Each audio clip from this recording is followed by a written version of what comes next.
ஒரு ஹிந்து கீதை தெரிஞ்சிருக்கானோ இல்லையோ, ஒரு முஸ்லிம் குரான் தெரிஞ்சிருக்கானோ இல்லையோ, ஒரு கிறிஸ்டியன் பைபிள் தெரிஞ்சிருக்கானோ இல்லையோ, ஒவ்வொரு இந்திய குடிமகனும் இந்திய அடிப்படை சட்டம் தெரிஞ்சிருக்கணும்.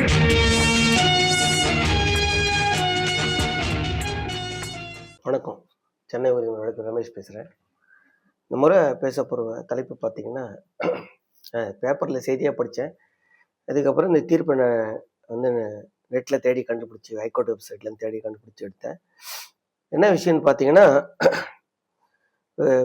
தமிழ்நாட்டில் விவசாய சங்க தலைவர், உங்களுக்கு ஐயா கண்ணுன்னு பேப்பரில் படிச்சிருப்பீங்க, டிவியில் கூட பார்த்துருப்பீங்க. அவர் தலைமையில் நிறைய பேர் அவங்க விவசாயிகள் பாதிக்கப்படும் போது போராட்டம் பண்ணுறதுக்காக டெல்லிக்கு போகிறாங்க. அது மாதிரி போகும்போது அவங்கள வந்து தமிழ்நாடு காவல்துறையினர் வழியிலேயே இறக்கி, ட்ரெயின்லேருந்து இறக்கி அவங்கள கைது செய்கிறாங்க. இந்த மாதிரி கைது செய்யக்கூடாது அப்படின்னு உத்தரவு போடுங்கன்னு ஹைகோர்ட்டை அவர் அணுகிறாரு. அப்போ ஹைகோர்ட் என்ன உத்தரவு போட்டாங்கன்றதை பற்றி ஒரு சுவாரஸ்யமான விஷயம், ஆனால் ரொம்ப பயனுள்ள விஷயம். அதான் சொன்னேன், எந்த விஷயத்தையும் செய்தியாக கடந்து போயிடக்கூடாது. அதுலேருந்து நமக்கு பயன்படக்கூடிய நிறைய விஷயங்கள் இருக்குது. வாங்க விஷயத்துக்குள்ளே போயிடலாம். சென்னை உயர்நீதிமன்ற மதுரை கிளை தீர்ப்பு நாள் வந்து 17/9/2025, நீதியரசர் புகழேந்தி, ரிட்பெஷன் எம்டி நம்பர் 13/455/2025. தீர்ப்பு பார்த்தீங்கன்னா ஒரு 11 பக்கம் இருக்குது. டிஸ்கிரிப்ஷன் பாக்ஸில் கொடுத்துட்றேன். மனுதாரர் யாருன்னு பார்த்தீங்கன்னா, பெட்டிஷன் ரிட்பெஷன் எம்டி நம்பர் 13/455/2025, மனுதாரர் பி ஐயா கண்ணு. எதிர் மனுதாரர் பார்த்தீங்கன்னா ஹோம் அஃபேர்ஸோட டெல்லியோட மத்திய அரசாங்கத்தோட செக்ரட்டரி, அதான் உள்துறை. ரெண்டாவது டெல்லி போலீஸ் கமிஷனர். மூணாவது தமிழ்நாடு ஹோம் டிபார்ட்மெண்ட்டோட செக்ரட்டரி. நாலாவது தமிழ்நாடு டிஜிபி. என்ன கேட்குறாருன்னா, நான் ஃப்ரீயாக இந்த மாதிரி போராட்டம் பண்ண போகும்போது காவல்துறை தேவையில்லாமல் எங்களை கைது பண்ணுறதை தடுக்கணும், உத்தரவு போடுங்க. டெல்லிக்கு நாங்கள் போயிட்டுருக்கோம் ட்ரெயினில். அப்போ நீதியரசர் என்ன சொல்கிறார் அப்படின்னு பார்த்தீங்கன்னா, அதில் என்ன சொல்கிறாங்க அப்படின்னா, நாங்கள் திருச்சியிலேருந்து டெல்லிக்கு 2024 போகும்போது ஒரு முறை செங்கல்பட்டு ரயில்வே ஸ்டேஷன்லையும், இன்னொரு முறை மத்திய பிரதேசில் எங்களை இறக்கி காவல்துறை வந்து கைது பண்ணிட்டாங்க எங்களை. அந்த மாதிரி பண்ணாதிருக்க உத்தரவு போடுங்கன்னு கேட்கும்போது, சில ஏற்கனவே இவர் போட்ட ரிட்பெஷன் நம்பரில் போட்ட உத்தரவுலாம் சுருக்கமாக சொல்லிட்டு, முக்கியமான விஷயம் என்ன சொல்கிறார் அப்படின்னு பார்த்தீங்கன்னா, உச்சநீதிமன்றம் வந்து ஒரு வழக்கில், அதாவது Anita Thakur and others government of Jammu and காஷ்மீர்ன்ற வழக்கில் பீஸ்ஃபுல்லாக ஒருத்தர் வந்து ஒரு போராட்டம், அமைதியான முறையில் போராட்டம் பண்ணால் அதை வந்து யாரும் தடுக்கக்கூடாது அப்படின்னு சொல்லிட்டு, இந்திய ரயில்வே சட்டம் 55, 56, 156 என்ன சொல்லுது அப்படின்னா, யாரெல்லாம் வந்து ட்ரெயின்லேருந்து இறக்கலாம் அப்படின்னு சொல்லுதுன்னு பார்த்தீங்கன்னா,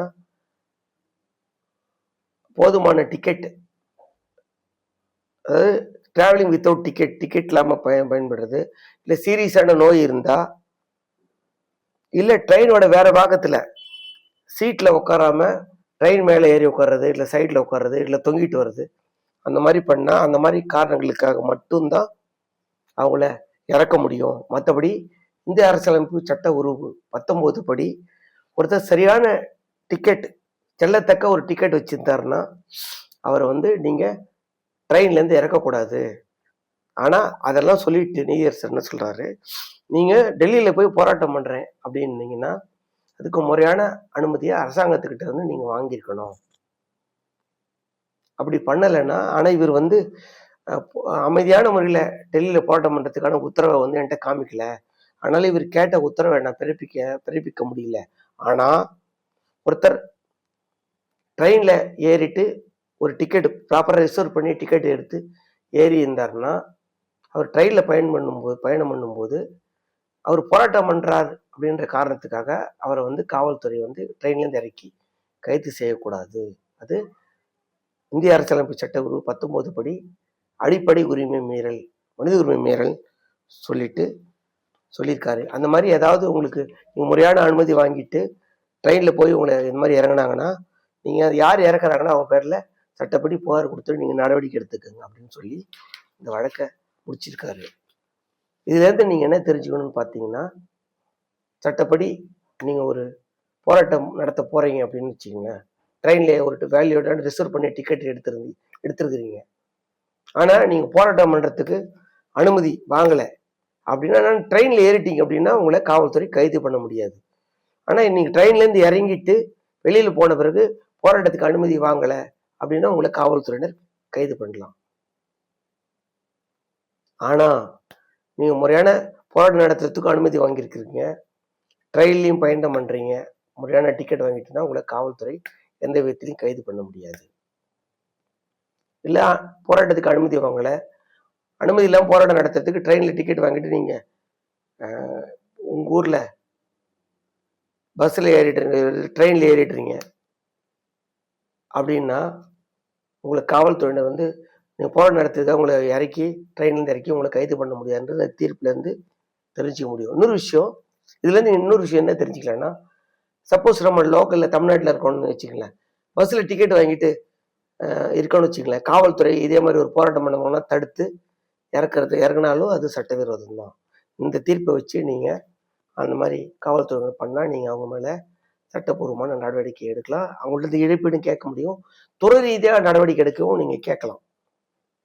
தெரியாமல் இறக்கிடுறாங்கன்னு வச்சுக்கலீங்க, காவல்துறை இறக்குறாங்கன்னா நீங்கள் சட்டப்படி காவல்துறையில் அவங்க மேலே ஒரு புகார் கொடுத்துட்டு நடவடிக்கை எடுக்கலைன்னா அப்புறம் நீங்கள் ரிட்டுக்கு சம்மந்தப்பட்ட அந்த காவல்துறையினர் மீது டிபார்ட்மெண்ட் ஆக்ஷனும் கேட்கலாம், இழப்பீடும் கேட்டு நீங்கள் மனு தாக்கல் செய்யலாம் அப்படின்றத இந்த தீர்ப்பின் மூலியமாக நாம் தெரிஞ்சுக்கிறோம். பார்க்கறதுக்கு சின்ன விஷயமா இருக்கும்.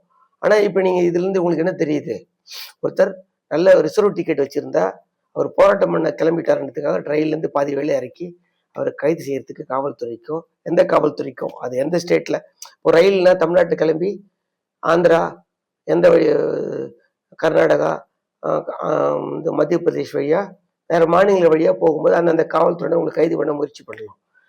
இந்த உத்தரவு வச்சுருந்தீங்கன்னா, வேலிட் டிக்கெட் வச்சிருக்கும் போது உங்களை கைது பண்ணுறதுக்கு அதிகாரிகள் இந்த உத்தரவு காண்பிக்கிறது மூலியமாக கைது செய்கிறத நீங்கள் தடுக்க முடியும். இந்த விஷயம் உங்களுக்கு பிடிச்சிதான் லைக் பண்ணுங்கள், கமெண்ட் பண்ணுங்கள், சப்ஸ்கிரைப் பண்ணுங்கள். நன்றி, வணக்கம்.